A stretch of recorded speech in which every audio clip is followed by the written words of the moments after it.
உலக இரட்சகராம் ஆண்டவர் இயேசுவின் பெயராலே அன்பானவர்களே உங்களை வாழ்த்துகிறோம். இந்த நாள் பிதாவாகிய தேவனை ஆராதிக்கும் நாள்.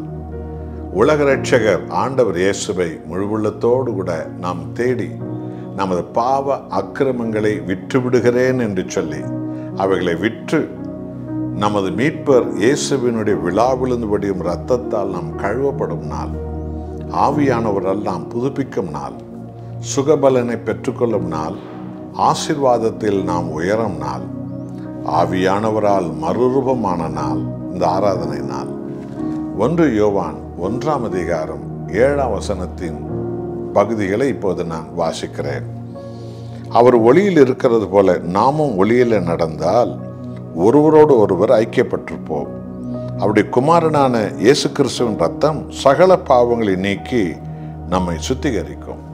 ஆம், ஒளியின் தேவனுடைய சத்திய வசனம் என ஒளிக்குள்ளே நாம் வரும்போதுதான் நமது பாவ அக்கிரம அநியாய துரோக துன்மார்க்கங்கள் எல்லாம் நமக்கு தெரிய வரும்.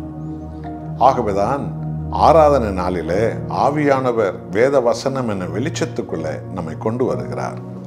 இயேசு கிறிஸ்துவனுடைய ரத்தம் சகல பாவங்களை நீக்கி நம்மை சுத்திகரிக்கிறது. நம்மை சுத்தமுள்ள பரிசுத்தமுள்ள ஜனங்களாக, ஊழியர்களாக, பரிசுத்த ஜனங்களாக, பரிசுத்த குடும்பங்களாக இயேசு கிறிஸ்து ரத்தம் நம்மை மாற்றுகிறது. ஆமாம் அன்பானவர்களே, ஆண்டவராக இயேசுவினுடைய அந்த பரிசுத்த ரத்தம் நமது ஆவி ஆத்மா சரீரத்தை கழுவுகிறது. எப்பொழுது நாம் மனம் வருந்தி பாவங்களை விட்டுவிட அர்ப்பணிக்கும் போது, அவைகளை விட்டுவிடுகிறேன் என்னை மன்னியும் ஆண்டவரே என்று கேட்கும்போது, இதுதான் ஆராதனை நாள். ஆகவே இந்த ஆராதனை நாளில் பாவத்தோடு வந்து பாவத்தோடு போகக்கூடாது, கேடுகளோடு வந்து கேடுகளோடு போகக்கூடாது. ஏராளமான சபைகளில் இந்த ஆராதனை நாள் என்பது அர்த்தம் கூட தெரியாமல் பதவி சண்டை, பணச்சண்டை, சொத்து சண்டை, சுகம் சண்டை, பொண்ணு பார்க்குற அடையாளம், அவர் பார்க்கறது, இவரை குற்றம் கண்டுபிடிக்கிறது, அந்த பதவிக்காக போட்டிக்கு போடுவது என்ற சிந்தையிலே ரொம்ப பேர் மூழ்கியிருப்பதை காணலாம்.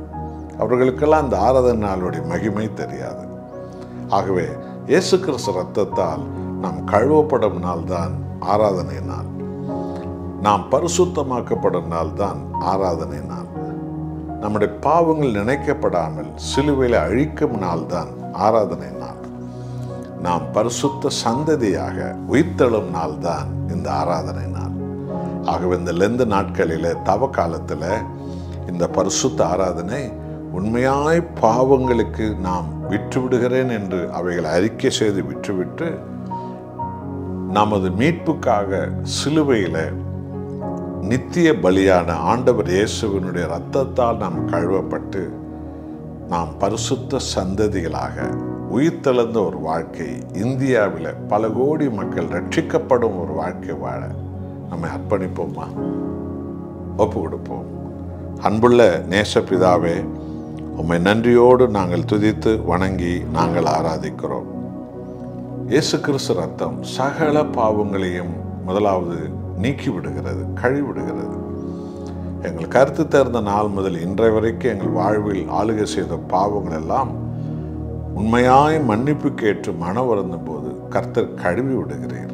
2வது, எங்களை பாவமில்லாத ஒரு வாழ்க்கை வாழ பரிசுத்த சந்ததிகளாக, பரிசுத்த ஊழியர்களாக, பரிசுத்த குடும்பங்களாக, பரிசுத்த பிள்ளைகளாக எங்களை நிறுத்துகிறீர். அப்படிப்பட்ட முத்திரையை இந்த ஆராதனை நாளிலே எல்லாருக்கும் தர வேண்டுமாய் வேண்டிக் கொள்கிறோம். இயேசுவின் நாமத்தில் பிதாவே, ஆமென்.